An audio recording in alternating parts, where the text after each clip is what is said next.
Share screen now. Hi, Chris. Hey guys, how are you doing? Good. How are you? Good. Does my audio sound okay? Your audio sounds good. How does our audio sound? We're sounding good. This is our first time doing a Zoom training from our new training room. So I appreciate you doing this with us and apologize for any hiccups we might have along the way. No, that's perfectly fine. And I'm happy to be a part of the inaugural new building activities. Yes, yes, yes, yes. We're very excited to have you. That's awesome. We're excited to be here. And what are we good to start now? Would you like me to wait for a minute? Yeah, Brittany just jumped into the room here. I'm going to turn it over to her, okay? Hey there, how are ya? Very good. How are you doing? Good. We got a decent sized room here today, and it looks like we've got a good bit on Zoom. So you are able to take over. And then what I'll do for you, Chris, I'll man the chat. So if I see a question come up from the chat, you don't have to worry about it. I'll make sure I'm their voice if they don't feel comfortable speaking up in the Zoom room. Fantastic. Fantastic. Then I'm going to go ahead and hit share screen and we will get started, okay? You got it. Right. See. Just bear with me here. Okay, is that looking good? Can you see that? Yep, looks great on And our end. fantastic. And I'm going to go ahead and just hit the slideshow. All right, guys. So thank you so much for being here with us today virtually. And the topic that we're going to discuss today is S corporations, and then specifically S corporations and realtors. And I reached out to Brittany a couple of week or two ago to say, hey, we do have kind of a timeline with all entities where forming an S corporation can make more sense to really start at a certain time during the year, and that time of year is the beginning of the year. And she mentioned that the Keller Williams office had an opening to speak and it was before year end. And I said, well, we're happy to speak on this topic, and it's sort of timely. And so um, we're going to talk today about S corporations and specifically about real estate and do your 2026 goals align with your entity structure? So, um, anyone can form an LLC and an S corporation for their business. And it's just determining when that makes sense. And so, why does this matter? It matters to you because ultimately, um, we want to save tax. And so we're going to talk through today how an S corporation can save you tax. It does increase certain administrative burden associated with your business. But if we're at a certain threshold, that administrative burden is well worth it to be able to reap the benefits and tax savings of an S corporation. And so, first things first, I would just say sometimes individuals will kind of think that that okay, I've got an S corporation, and will I be scrutinized by the IRS because I've got this S corporation? And I would say the simple answer to that is generally no. If you look at IRS statistics, you are far more likely to get audited as a sole proprietor than you are as an S corporation. And as an S corporation, if you were to be audited, the number one reason why an S corporation is brought under review is for reasonable compensation. And so, reasonable compensation is something we'll talk through later in this presentation. But essentially, as an S corporation owner, we need to pay you as the owner and the operator and someone actively participating in the business. We need to pay you some sort of actual paycheck, just like you were a W-2 employee working anywhere else. And so, yes, there is IRS scrutiny associated with any business that you own. However, being a sole proprietor is actually slightly more risky than owning an S corporation.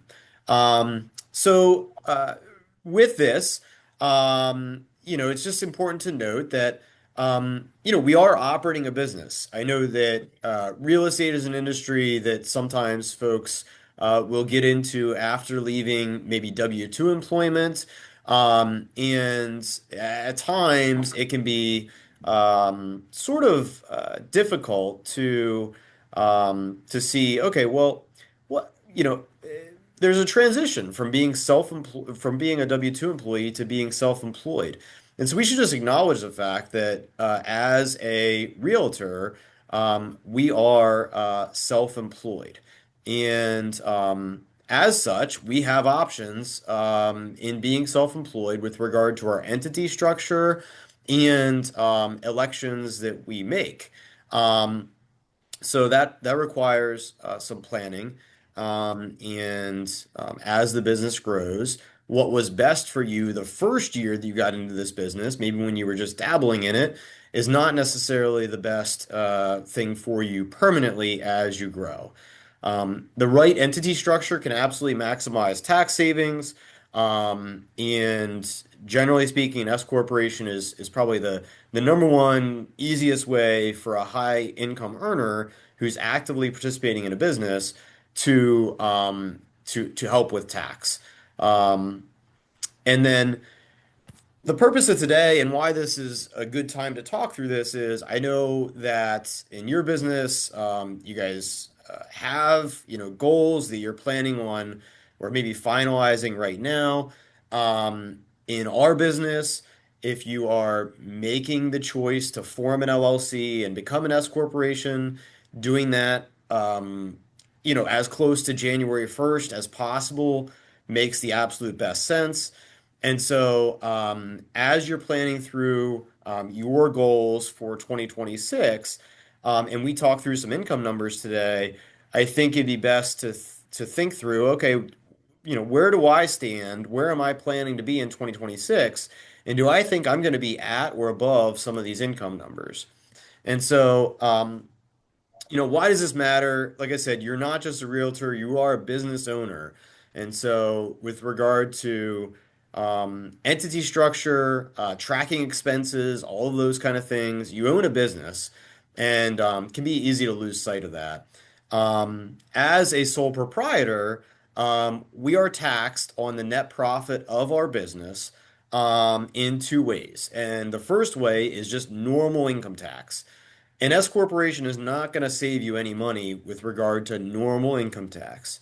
But the second way that we're taxed is our net profit is subject to self-employment tax. And self-employment tax, um, for most folks, is gonna be 15.3%. And so, if you're in the 10, 12, 22% bracket, half the tax that you're paying is actually self-employment tax. It's Social Security Medicare tax when you are self-employed and a sole proprietor. And so the benefit of an S corporation is we have the ability to limit self-employment tax to just the wages that we are paying ourselves. And so, what we should think through is, how much net profit are we going to have? And is that net profit going to reach a point where the administrative burden of having an S corporation is well worth it to save on self-employment tax? And so, again, you have options. You can legitimately reduce your self-employment tax and that's best done through an S corporation. So I guess what is your goal for 2026? Where do you think that you'd like to be from a gross commission standpoint, and then from a net profit standpoint? And I would say, generally speaking, if you're in the 80 to $90,000 a year range for your 2026 goal or more, then an S corporation is going to make a lot of sense for you to consider. And I think that if you are planning for that in 2026, or certainly if you have the history of the last several years tracking north of that every year, and there's been no substantial changes to your business, then I think we really have to ask the question of like, well, why not, move to an S corporation in 2026? Um, I would say as just a side note, the only instance where sometimes I'll recommend, hey, maybe we don't make any change if is for someone who's looking at a planned retirement. And so, if someone were to be maybe 66 or 70 years old and say, hey, I don't know how much longer I'm going to do this. I think I might retire next year. Well, yes, in that case, maybe it's not worthwhile to sort of upend the way that we've been doing business for only the benefit of having this for 1 year. The savings are limited to that 1 year, and just the cost of doing it and just the administrative task of having to change the way we do things might not be worth it. Um, but generally speaking, if we're expecting to be making $80,000 a year, $90,000 a year, or north of that, or that's our goal, then an S corporation is going to make a lot of sense. We'll walk through some savings examples. Um, I think that'll add some clarity to that. And so I'm going to hit the next slide now. Um, and I mentioned examples. I should stop now and saying I didn't even do an intro for myself, and I don't know if Brittany did one earlier for me. I know there was information in the packet, but my name's Chris Farrands. I'm a CPA here at Cohick and Associates in Carlisle, Pennsylvania. We're right by the Carlisle Hospital. And today I'm going to present about the first half of these slides. And my coworker, Kelsey, who is an enrolled agent and responsible for creating everything that we're looking at today, she's going to take over and she's going to walk through some real world examples. So I just wanted to mention that now, who we are, where we're at, and then also what I'll be sharing today, what Kelsey will be sharing, and then we'll end with a few questions. Um, Okay, so um, again, what we're looking to do with forming an S corporation is controlling the self-employment tax that we are paying, and that will be controlled by paying ourselves a reasonable salary, and only the salary is going to be subject to self-employment tax instead of your entire net profit.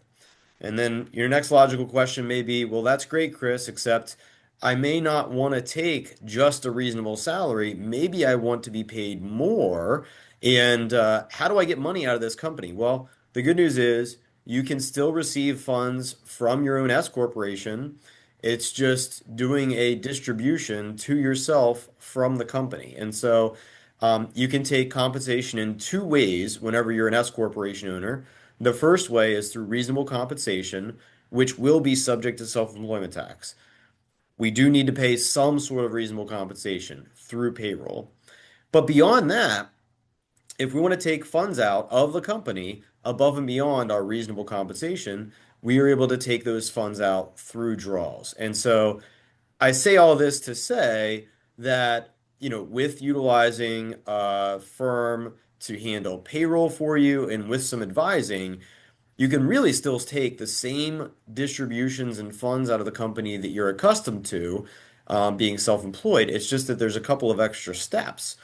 Um, Another side benefit is there are no local taxes paid on S corporation profits or distributions. So again, your salary is going to be subject to self-employment tax. Your salary is going to be subject to local taxes, but is not going to be subject to local tax or self-employment tax on the net profit of the company or your distributions that you take. And so in addition to tax savings, there's some other things to consider. Having the separation of a separate LLC, S corporation, bank account, and having that separation from your personal life does lead you to maybe having a shift in your thinking. It allows you to more easily track what you're doing in your business because all business related transactions will run through an LLC bank account. I know sometimes I work with realtors, especially new in the business, and their income and their expenses are sort of commingled with their personal life. And as a sole proprietor, although you technically can do that, it just creates a lot of chaos. And so, having that separate bank account, separate credit card tied to the LLC, having a true separation of your business life versus your personal life can add a lot of clarity to things. And so, again, there's no tax savings there, but I've seen a direct result of sort of business being better managed by having that separation. You do have additional liability protection, having an LLC. That's something that your attorney can talk through with you. That's not our boat. But again, it's something that's there. Um, Through traditional payroll, we have to pay workers' comp insurance if we were to hire an assistant or something. Just something to consider. You don't have to pay workers' comp on your own wages, so there's no additional tax there. And then again, another side benefit to this, similar to having the separation of like your banking and having, this business you're in and being a realtor, being treated as a real business is that once we have payroll in place and we have an S corporation, we're paying you a reasonable salary throughout the year. Well, now if you do want to hire an assistant, or if you think that it makes sense to maybe start working towards having your own team, um, having payroll in place just means that, well, now as we hire folks, there's really no additional steps to take aside from making the hire, as we already have payroll, and that process up and running, because we have you on payroll. And so adding one additional person or two additional people, it doesn't matter. It's not that big of a deal. And so, um, some of the cons of an S corporation. So again, I just like to be, showing everyone kind of there are two sides to everything. There's always give and take. And so the downside is, yes, there is some additional administrative work. Um, we have to have payroll set up. There's more compliance type paperwork. And so we estimate that cost to be, let's say $3,000 to $5,000 a year to sort of deal with all that stuff. Um, you know, that kind of sets up a barrier to entry of sorts of having an S corporation. And so, the government will let absolutely anyone that fits the criteria become an S corporation. They do not care. The government does not care what your profit is. However, we generally recommend that 80 to $90,000 ballpark being the barrier to entry, or the threshold of making it worth it. And why is that? Well, if we have a profit of $90,000, and we pay you a reasonable salary of $50,000, just for example's sake, um, we would have saved about $7,000 in Social Security and Medicare tax. And if we've got additional cost of, let's say, $4,000 for just maintaining this S corporation that you otherwise wouldn't have, then there's enough savings there, $2,000, $3,000, to make this whole activity worthwhile. And that's really just the baseline, the starting point. As the profit increases, the savings increase. And so, it's pretty typical for us to see savings north of $10,000 a year, especially for someone that is making, $125,000, $150,000 in net profit annually or more. Um, there's some small costs we do have to pay to unemployment on the salary that we pay you. Unfortunately, that's a few $100s. There's literally no chance of you ever collecting unemployment, unless there's another pandemic. The pandemic was really the only time that anyone self-employed ever received any type of unemployment. And so essentially, we're going to pay into a system that we're really never going to get the benefit from. That kind of stinks. But again, it's a few $100s a year. It's a cost of doing business. And then the other thing I like to just talk through, just as again being, um, as fully transparent as possible, is that right now, if you are a sole proprietor, you are paying into Social Security and Medicare based on the net profit that you have in your business activity every year. And if we would elect to be an S corporation, we form an LLC, we elect to be an S corporation, and we set you up on a base salary, your Social Security that you would be paying in on and Medicare is going to be based on that salary. And so if if you've been paying in on $150,000 in net profit every year, and we set your salary as an S corporation owner at $60,000 a year, well, your baseline for your Social Security benefits someday will be based on, in part, that new $60,000 salary, not on your total profit. And so there is a give and take. Of course, we are reducing your Social Security Medicare tax, but when your Social Security is drawn someday, your Social Security would likely be lower at that point in time. Now, I think for the purpose of this group, I could, easily share that Social Security is not really a big part of my own personal retirement plan. Don't really know what that's going to look like for me or for a lot of us. I'm not really planning on it. My general personal opinion is that I can put those funds to better use in securing my own retirement than I would entrust with the government. And the other thing I'll mention is that you would think that, oh, if you made $100,000 into your entire life, that you would get roughly double the Social Security of someone who made $50,000 a year your entire life. And that's not true.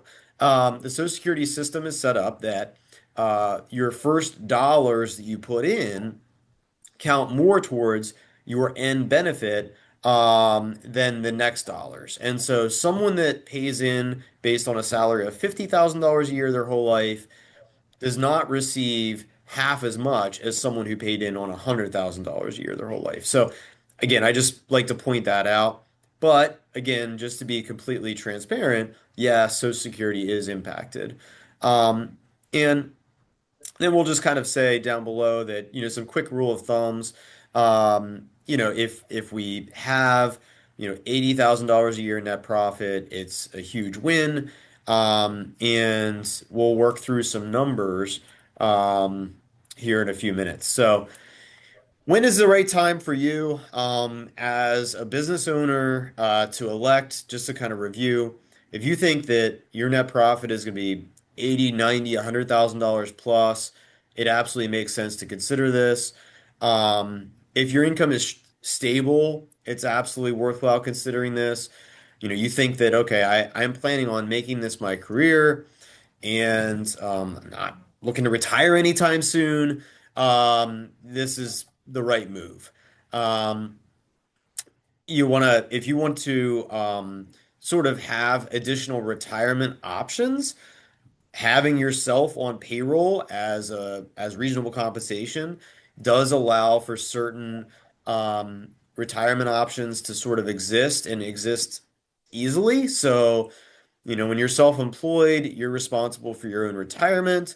And although you can do maybe an IRA contribution or a 401k contribution as a sole proprietor or a SEP contribution, it'd be kind of difficult to do that if you don't have a system in place to do that throughout the year.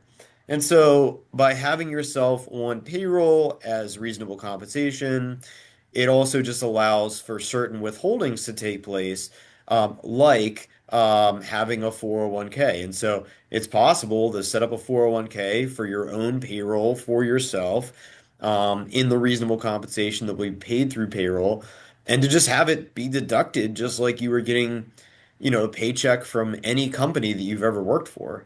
And so it just makes it a little bit easier. If you're looking to expand, maybe to hire assistants and so on and so forth, well, if you've already got payroll, or if you're planning on having payroll, then some of that barrier to entry that we're talking about, it includes having to deal with payroll.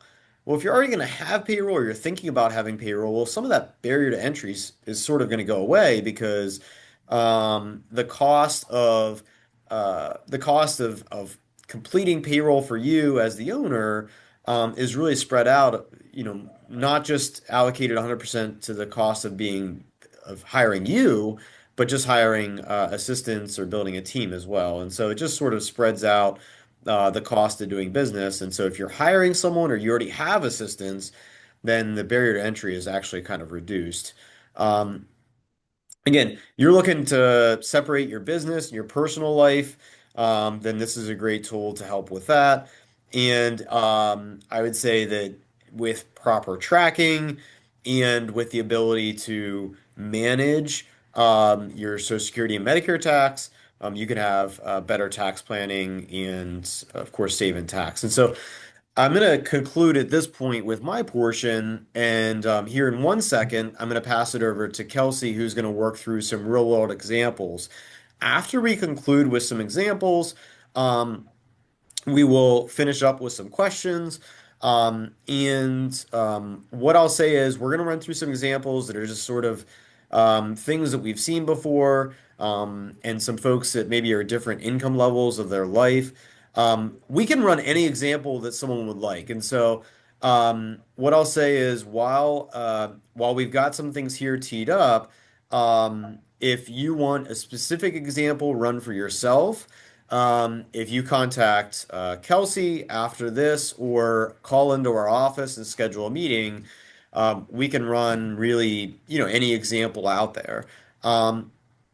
We do not charge for new clients coming in for an initial consultation, and so this would be sort of a part of that. So I'll pass it for now to Kelsey, and then we'll conclude with questions. So I'm going to turn my screen share off, and we're going to transition that over. Oops. Stop share.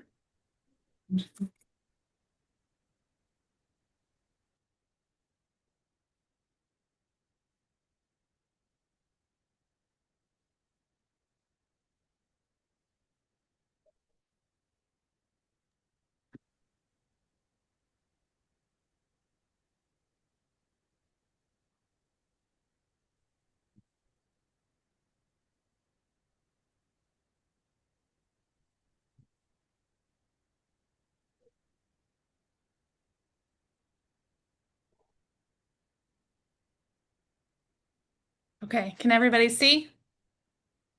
Can you hear? Yeah, it looks great. Okay.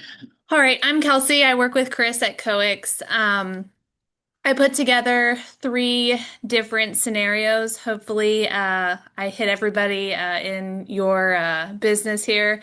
The first one is going to be a solo agent that makes a net profit of $90,000.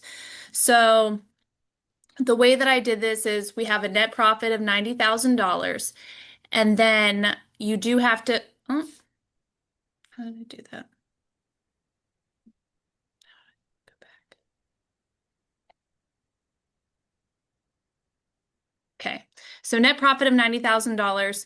And then, as Chris was saying earlier, you do have to take a reasonable compensation. For the sake of this projection, I just did an average of $45,000, which would be a reasonable compensation. It's based off of like industry, area, and Chris and I can help you with that as well in determining what a reasonable salary would look like. But for the sake of this, I did 45K, and I did a 3% increase in that reasonable salary over the years. Also, I have in calculated the our payroll prep and our tax prep and the FUTA and SUTA taxes associated with the reasonable salary. Also, just for the first year, there would be a formation fee of roughly $800. And then I took into consideration, so when you have your business, you get a qualified business income deduction of 20%, but you wouldn't get that on your reasonable salary. So I took that into account as well. And then the other adjustment is a negative because we are backing off what you would pay in local. because you wouldn't have any, because the S Corp isn't subject to local taxes. So as you can see, initially, move my screen here. In 2025, the LLC or sole proprietor would cost 13,770 and the S Corp would cost 13,460. So obviously the S Corp doesn't look very enticing because it's only a couple $100. But as the time goes on, it grows even more, $2,000, $4,000, and so on. So this would just be like a $90,000 example for a solo agent. But in year, what is that? Almost year 10, you're looking at saving $40,000, give or take, roughly. So that's the first scenario over a 10-year period of time. You save around $35,718. Any questions on that scenario? Any questions from the room? Okay. Nope, you're good. The next scenario is a full-time agent. Net profit would be $120,000. I left the reasonable salary at 45, growth 3% each year over a 10-year period, and fees would be the same. Again, you only have that formation fee the first year. All other fees are each year, the tax prep, the payroll, and the FUTA SUTA. I also did the additional adjustment to local because the amount for your net profit is higher, so you get a bigger deduction off your local. As you can see here, it makes it a little bit more worth it to do the S Corp. The sole proprietor would cost $18,360 in the first year, and the S Corp would only cost $13,000. So it saves you roughly $5,000. And as you get to year 10, as you can see, you're saving almost $100,000. So very much worth doing the S Corp if you're netting about $120,000. Okay. And then the last scenario, I did someone that has like a growing team, people on payroll, and nets $250,000 in profit. Reasonable salary would stay the same, 45, with growth over the 10-year period. And then the fees would remain the same as well, along with the local adjustment because of the higher net profit.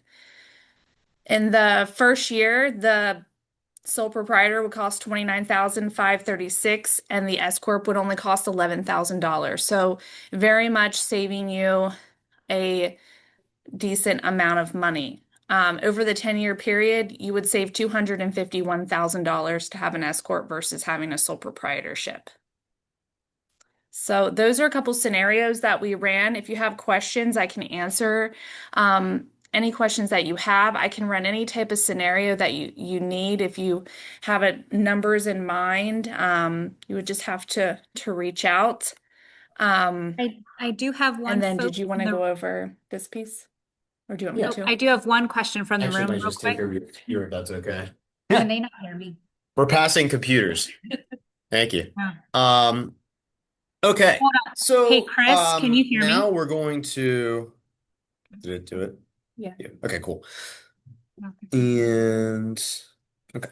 So now we're gonna go through some steps. How do we do this? So, you're sitting here in this meeting, you're making $130,000 a year. It's not even close to being questionable. Like, you're doing very well. And I should add, like, the $130,000 a year, we're talking a lot about net numbers. I guess theoretically, we could be grossing, to gross would be like gross commission income, to you as an agent. We could be grossing $90,000 a year and have $30,000 a year of expenses. And in this case, because the net is less than 80 or 90, it really is not going to be super helpful to have an S corporation at that exact moment in time. But if let's say we have a net profit of 120, $130,000 a year. This is a home run. Um, you've mapped out 2026. After expenses where you're going to be, or you have an idea based on what your goals are. What do I do? Well, what you should do is the first step is we would have to form an LLC. That is not something that we do with our office. That is something that you would work with your attorney to set up. Um, it will cost some money to do that, and so that's some of the barrier to entry that we're talking about. And so every law firm is different and what they're going to charge. Maybe it's around $1,000. Maybe it's $1,500. Um, I think that that cost will vary. You can talk to your counsel about that. I would recommend using an attorney. I know there are online platforms out there. If you've ever built a house in your life, it would be sort of like cheaping out on the foundation when you're, there with your concrete folks pouring it. Like, if you're ever to spend some money, if you're going to actually do this thing, spending an extra five, six, $700 to actually go through counsel to do it versus sort of doing it on your own through LegalZoom. I think that it's money well spent if this entity and its liability protection were actually to be tested or utilized in the future. So that's my own opinion. Um, the next thing after we form the entity that on the checklist would be to open a dedicated business banking account, both a checking account and a credit card at the very least in the LLC name. Because once we form that LLC, from that point forward, as soon as possible, all transactions associated with the business are going to run through the LLC. And so unless there's just like a silly mistake or something, we're really not going to be paying for anything out of our personal checking account associated with the business any longer. We are going to pay for those things through the business.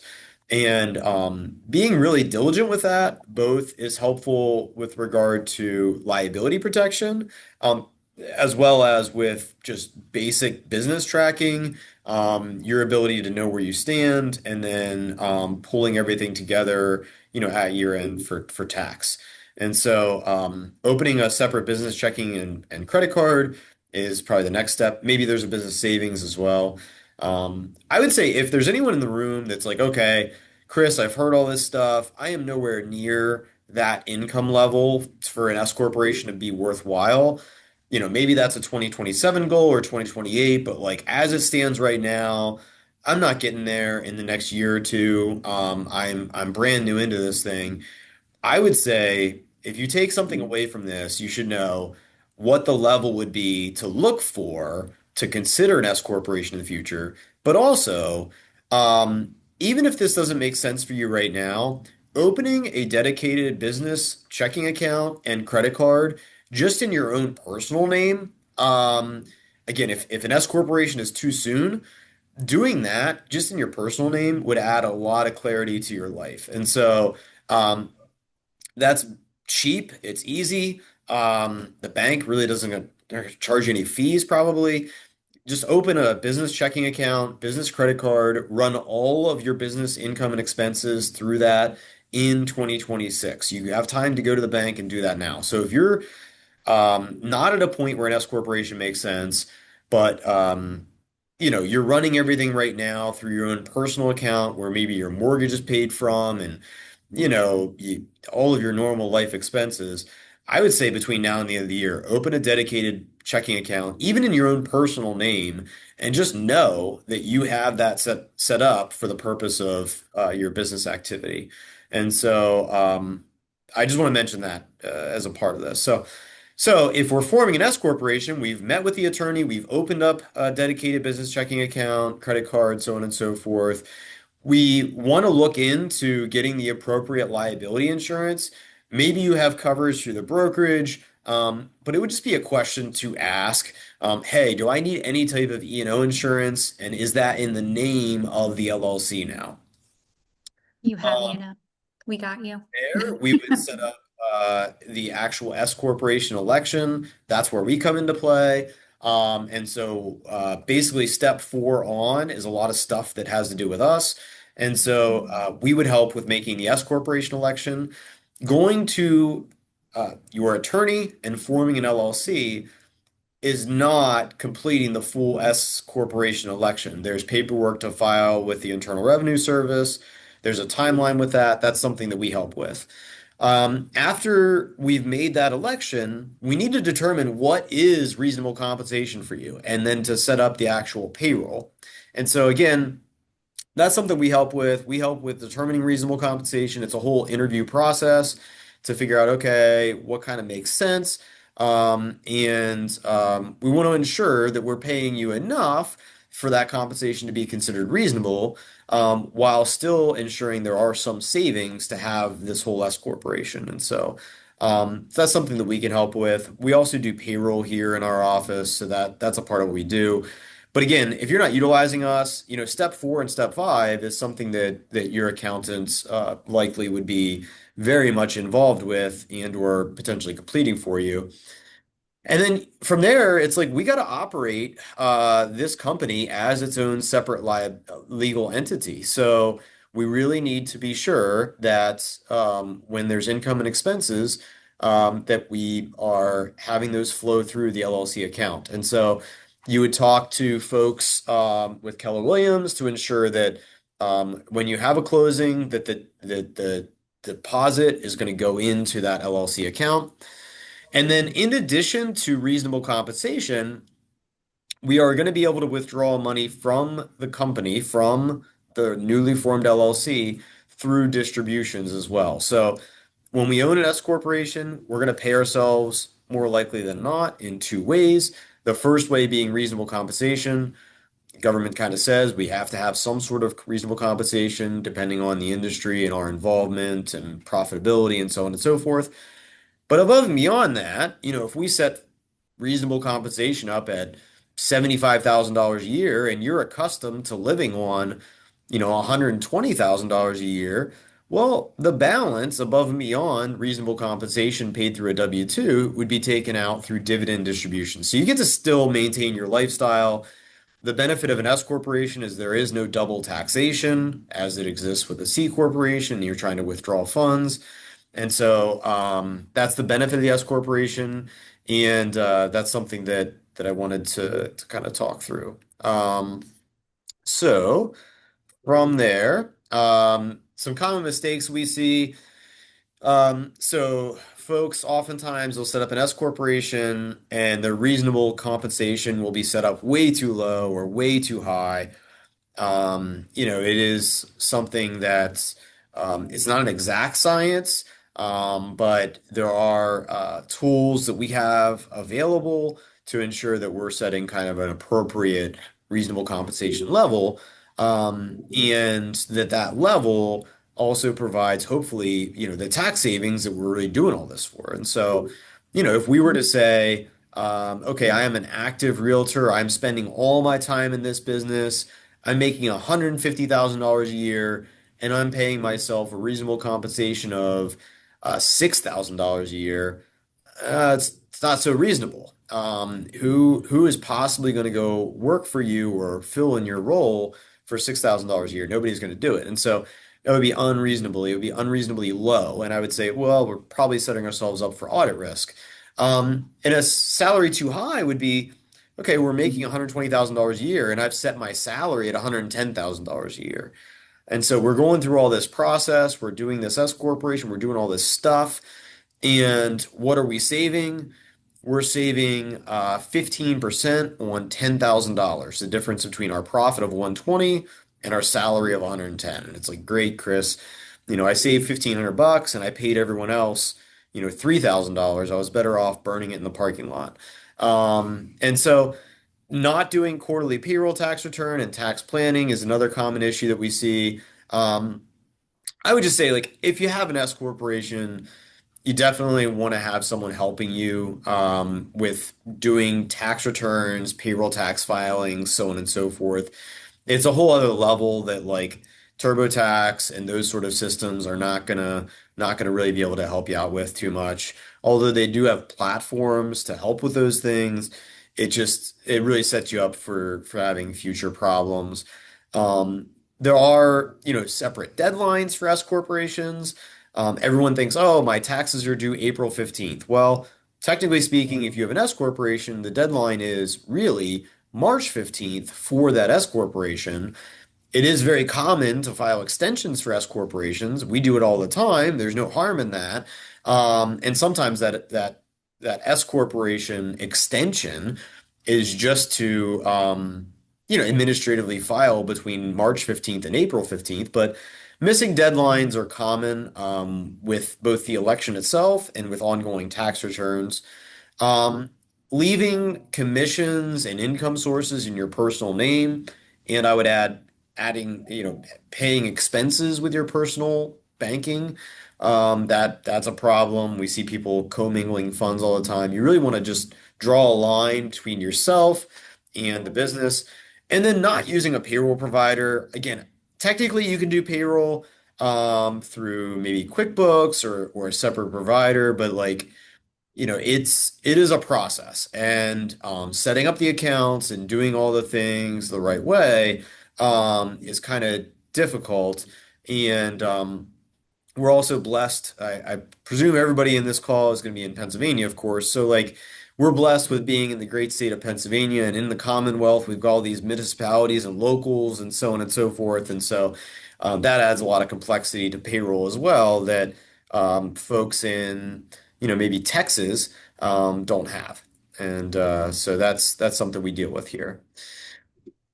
So, leaving here, it's like, okay, do I think I'm going to be over 80, $90,000 a year? Do I want to save more on taxes?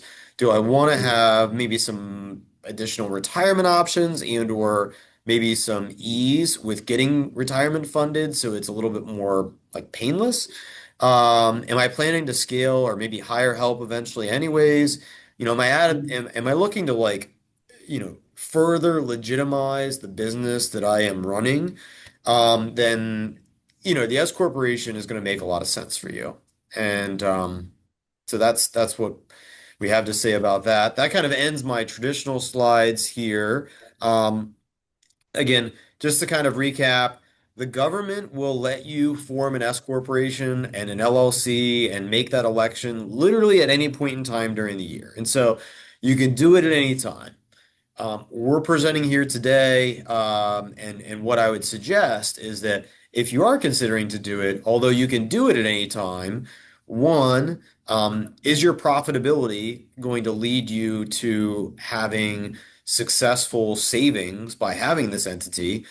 And then, if we're going to have it, if that's our goal, if we think we're going to get there, doing it in January just makes complete and total sense. It saves a lot of additional time and effort in getting things set up, and so that you know that your full tax year 2026 is within this entity and operating in this way.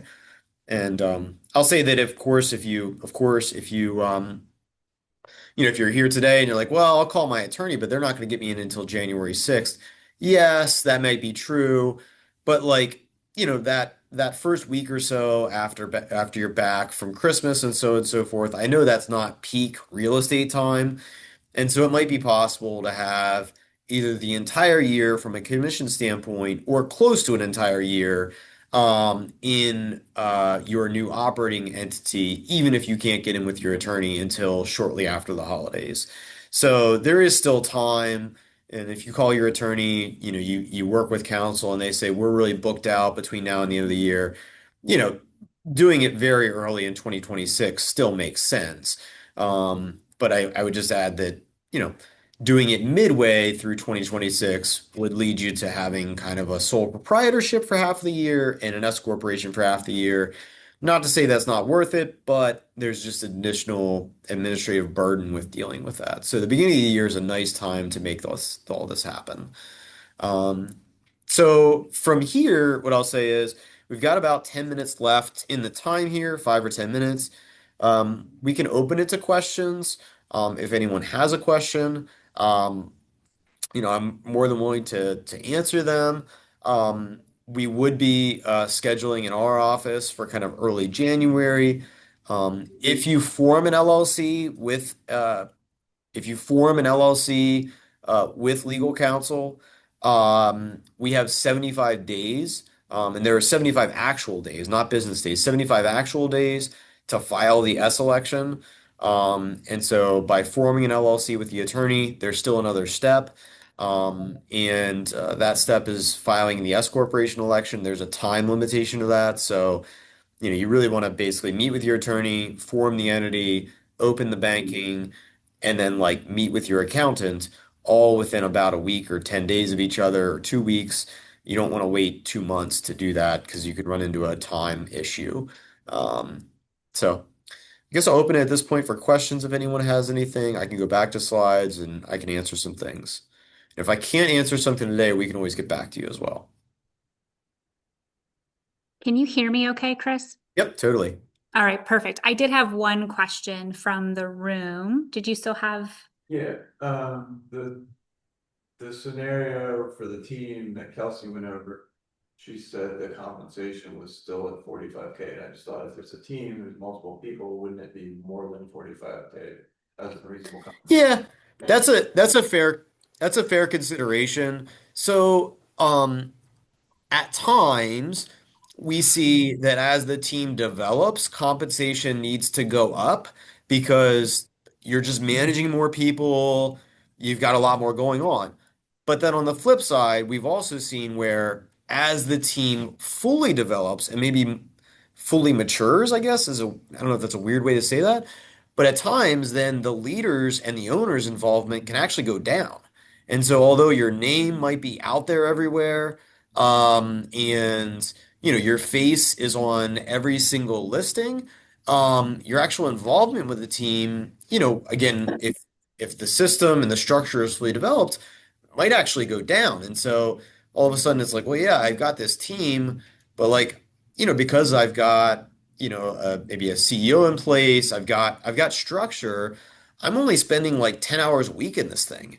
Because I've got everything set up. And so we would have to adjust reasonable compensation to the level of activity and participation that the owner has. And so when we look at reasonable comp, there's a few different metrics. And again, we have a tool to help figure that out. But it's like it really is dependent upon, where we are, what are we doing, what's our time involved, what's the profession, reasonable comp for, my doctor, that's an orthopedic specialist, his reasonable comp as an S corporation owner is different than, my couple guys that own a painting company. In the painting company, my guys do really well, but like, reasonable compensation for them to replace themselves is a different level than the doctor. And so all of that would come into account. But that's a good question.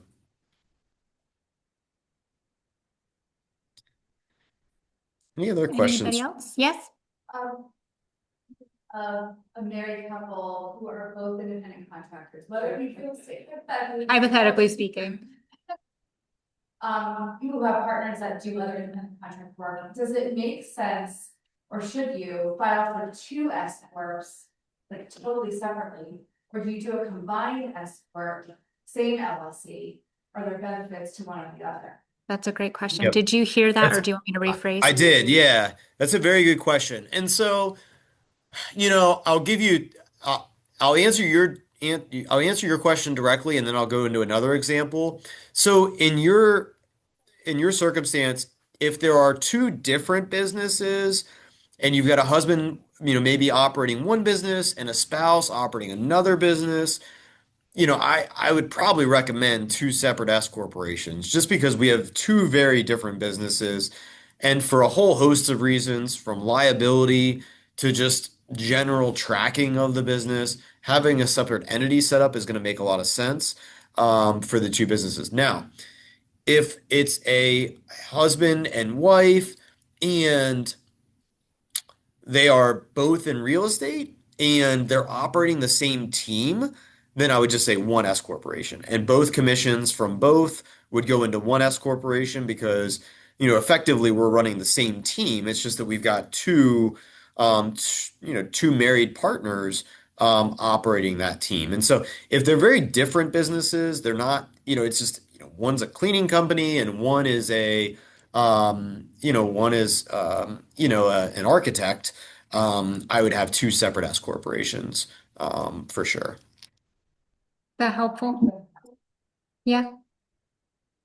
What if it's, rental real estate and two real estate agents? Good question. So generally speaking, I would not recommend owning rental properties in an S corporation really ever. Um, if you happen to own one in one, it's probably not worth it to like transfer it out and pay transfer tax. Like I'm not interested in signing up for transfer tax to transfer property from my right pocket to my left pocket. Like I despise that. But if you are buying a rental or own rentals, generally speaking, an LLC partnership is going to be the best tax tool to use. And having an LLC S corporation own rental real estate, it's not going to produce any tax savings. And in fact, if something were to unfortunately happen to one of the partners, we would sort of be shooting ourselves in the foot, and it would actually cost us. It would cost us taxes to have them in an S corporation. So um, again, there's just no savings to be had, and it's not as though it's going to cost us while we're operating those rentals to have an S corp. There's just no savings, and if we have some what if scenarios actually come to fruition, unfortunately, those what if scenarios could hurt us if you've got rental real estate in an S corporation. Does that answer that question? Yep, that's great. Yep. Yeah. Good. That was a good question. I was actually going to mention that today, and I didn't think about that. When we're talking about S corporations, you're really talking about forming an entity for an activity that's not a rental that you're actively participating in. So, if you are, operating, as a realtor, you're actively participating in that. It is kind of like your job of sorts. Although you might actively participate in rentals, rentals are not subject to self-employment tax. If you do like one flip a year, let's say, you do a flip every once in a while, that might not be really your trade or business. It's just sort of something you do on the side. And it's really just an investment. It's kind of a capital gain transaction. Doing that in an LLC can make a lot of sense. That's fine. Um, if you were doing that, like I am, maybe I'm a realtor, but I also flip like 40 houses a year. Well, okay, we're flipping 40 houses a year. That's an active trader business. Having that in an S corporation can make sense.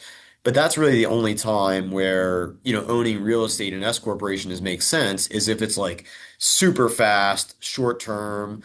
I'm either doing private money lending or I am like actively flipping a ton of properties a year, then an S corp can make sense. But like, aside from that, owning real estate in an S corporation, generally don't recommend it. Having a separate LLC that's a partnership or just a sole proprietorship for that makes more sense. Yeah. Okay. So that was something that was a good question. It was a very good question. How often can you take disbursements top of the regular side? I heard disbursements. Oh, yeah. How often can you take disbursements on top of the salary? Yep, that's a good question as well. So, um, if you are the sole owner of the company, really, you can kind of take disbursements whenever you want. It's up to you. And so, maybe your LLC, or corporate documents state that you need to have a corporate meeting to determine disbursements and so on and so forth, but it's only you. So you're effectively having a meeting in your mind, and whenever you want to make a disbursement, do it.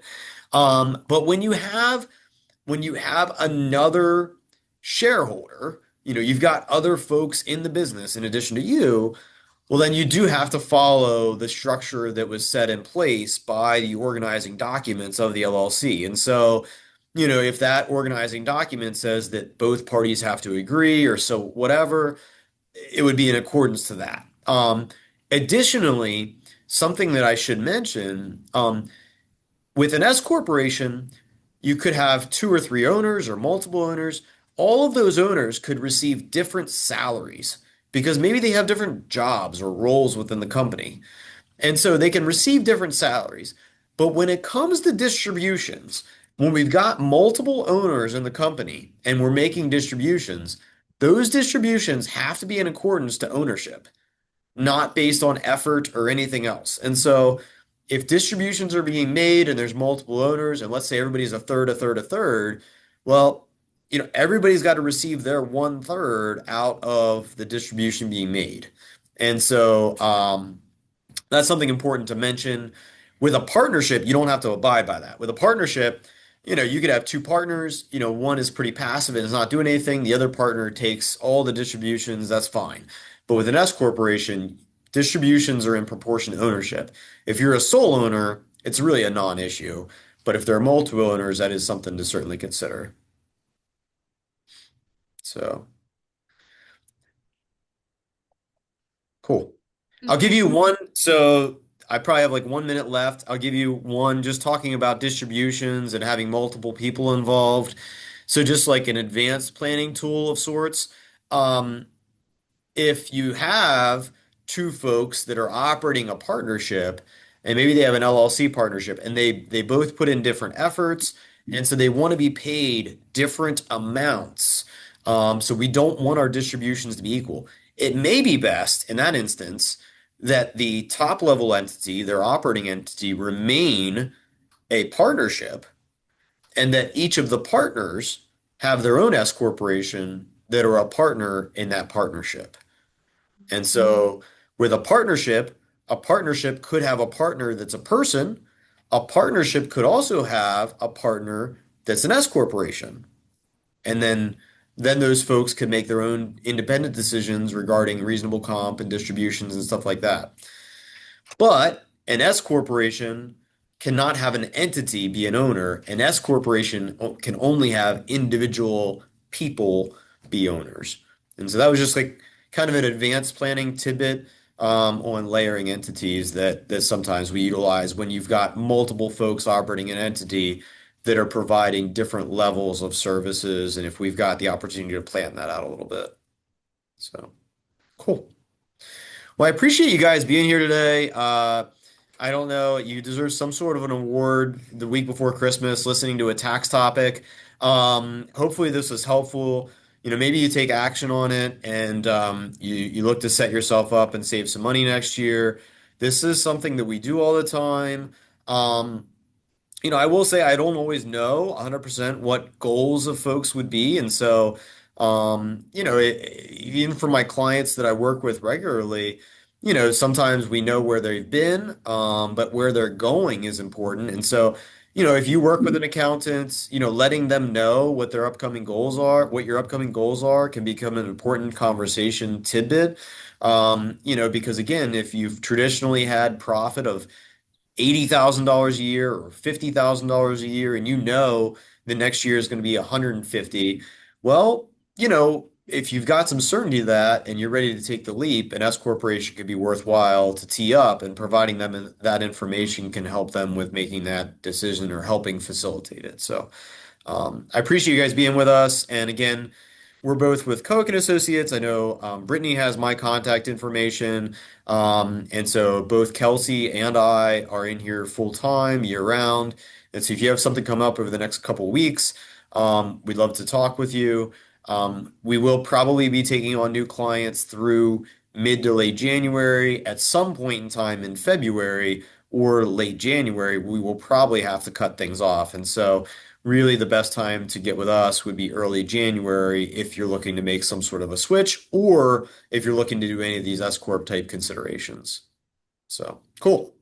I appreciate it. We'll make sure that your contact information is in our weekly need to know. But yeah, if any of you just need it right now, shoot me a text. I can send you his contact card. It's like on speed dial on my phone.